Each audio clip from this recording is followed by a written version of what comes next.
Got to spend a lot of money on marketing and it's a whole business. पैसा ही पैसा होगा। अक्षय कुमार की movie दे दनादन का वो गाना तो आपने सुना ही होगा कि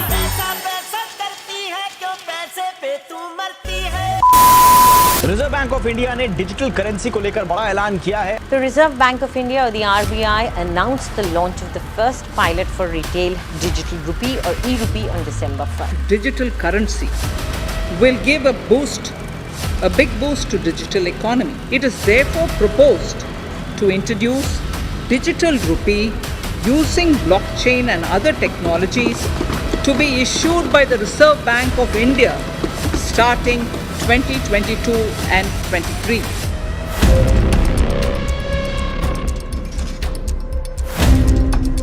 दुनिया में हर जगह पैसा मौजूद है। यह भी सच है कि हर एक इंसान आज पैसों के पीछे भागता रहता है। यदि बात कागज के नोटों की हो या मेटल के कॉइन की, हर जगह पैसे देखने मिल जाते हैं। किसी पैसे का नाम कहीं डॉलर है तो कहीं दिरहम तो कहीं यूरो या फिर येन। पर बहुत तेजी से अब दुनिया बदल रही है। रुपए पैसे को छूने का सुख अब बहुत जल्द गायब होने वाला है। सोचिए अगर ऐसा हो कि पैसे दिखे ही नहीं और हर जगह मौजूद हो तो कैसा होगा। आज इंटरनेट की वजह से हर एक काम अब ऑनलाइन हो चुका है। इसके चलते पैसे भी ऑनलाइन हो गए हैं। बिटकॉइन को देखते हुए अब भारतीय रिजर्व बैंक ने भी डिजिटल रुपया लॉन्च करने का मन बना लिया है। भारतीय रिजर्व बैंक ने रिटेल डिजिटल रुपी का पहला पायलट परीक्षण 1 दिसंबर 2022 को लॉन्च किया था। The Reserve Bank of India today became one of the first central banks to launch a digital currency for retail use.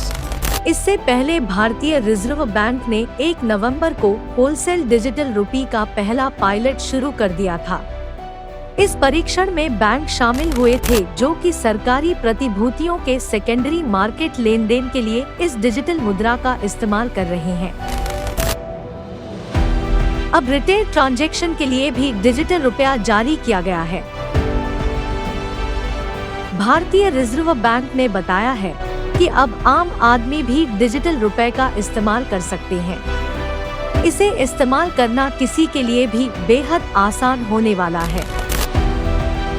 इसके साथ ही भारतीय रिजर्व बैंक ने यह भी बताया है कि डिजिटल रुपया उसी मूल्य वर्ग में जारी किया जाएगा जिसमें वर्तमान में कागजी मुद्रा और सिक्के जारी किए जाते हैं, जिससे लोगों को किसी भी प्रकार का कोई कंफ्यूजन नहीं होगा। भारतीय रिजर्व बैंक ने 31 अक्टूबर 2022 को डिजिटल रुपए का पायलट प्रोजेक्ट शुरू कर दिया था। उस समय इसे केवल बड़े बिजनेस लेनदेन तक ही सीमित रखा गया था। ये डिजिटल रुपए ट्रांजैक्शन पर आधारित है। ये क्रिप्टो करेंसी के समकक्ष है। इसलिए क्रिप्टो मार्केट का उछाल गिरावट भी इसके लिए मायने रखते हैं।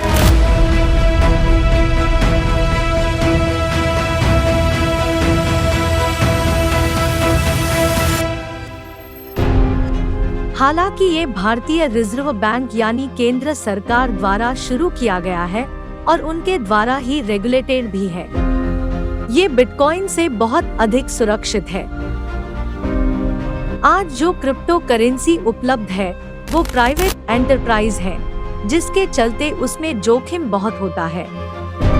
हाल ही में क्रिप्टो का मार्केट जमकर टूटा है और करोड़ों लोगों को अपनी पूंजी गंवानी पड़ी है।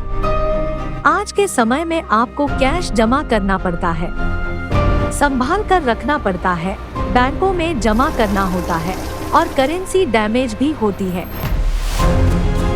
ऐसे में नुकसान भी होता है, पर डिजिटल करेंसी आ जाने से अब ऐसा नहीं होगा। देश की करेंसी का एक डिजिटल रिकॉर्ड या टोकन होगा जिसे लेन देन के लिए इस्तेमाल किया जा सकता है। आरबीआई का कहना है कि डिजिटल रुपए से पेमेंट सिस्टम और सक्षम बन जाएगा।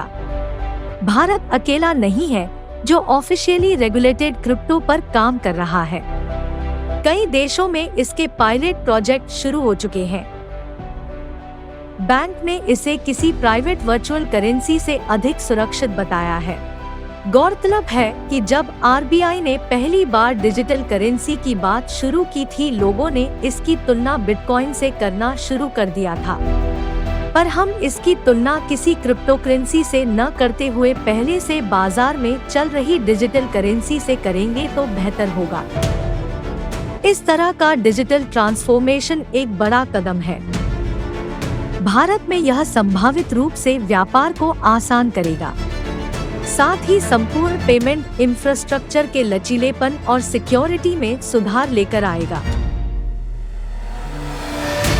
इसकी वजह से काला धन कम हो जाएगा, क्योंकि आगे आने वाले समय में सरकार 5000 से ज्यादा के ट्रांजैक्शन के लिए इसका इस्तेमाल अनिवार्य कर सकती है।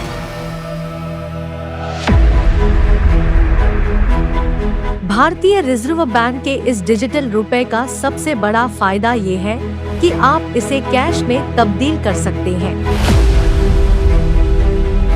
यह डिजिटल रुपया किसी करेंसी फ्रॉड से बचने में अधिक सक्षम होगा। इस करेंसी से आपका वॉलेट आपके पैंट की पॉकेट में नहीं होगा, बल्कि यह आपके मोबाइल में होगा। आरबीआई का कहना है कि इससे मौद्रिक और वित्तीय नीतियों के क्रियान्वयन में भी आसानी होगी। इसके आने से कैश पर लोगों की निर्भरता और कम हो जाएगी। डिजिटल करेंसी एक जगह से दूसरी जगह पर ट्रांसफर होने के लिए बैंकों के सिस्टम से होकर गुजरती है। इसलिए डिजिटल रुपया निर्बाध रूप से भुगतान करने से प्राप्त करने वाले के पास जाएगा।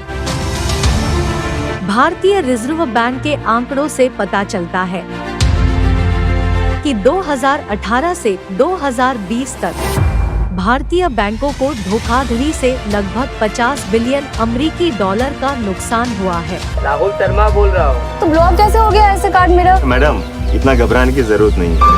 अच्छा चलो नंबर तो बता दे। समय रहते सावधान हो जाए, नहीं तो एक झटके में कंगाल हो सकते हैं, जिसने एक झटके में लगभग 150 परिवारों को कंगाल कर दिया। सभी प्राप्त करो। खड़े हो जाओ सारे, अपने सब खड़े हो। एक डिजिटल मुद्रा इन समस्याओं को दूर कर सकती है। इस डिजिटल पैसे को हम आसानी से ट्रैक कर सकते हैं। सबसे बड़ी बात यह है कि लेन देन करने के लिए किसी को बैंक खाता खोलने की भी जरूरत भी नहीं है। डिजिटल मनी बहुत जल्दी हमारी रोजमर्रा का हिस्सा बनने वाली है। क्या आप तैयार हैं? Digital payment, online payment, retail payment ज्यादा सुरक्षित होगा, रिस्क फ्री होगा। इससे ग्लोबल डिजिटल पेमेंट सिस्टम के निर्माण में भी आसानी होगी।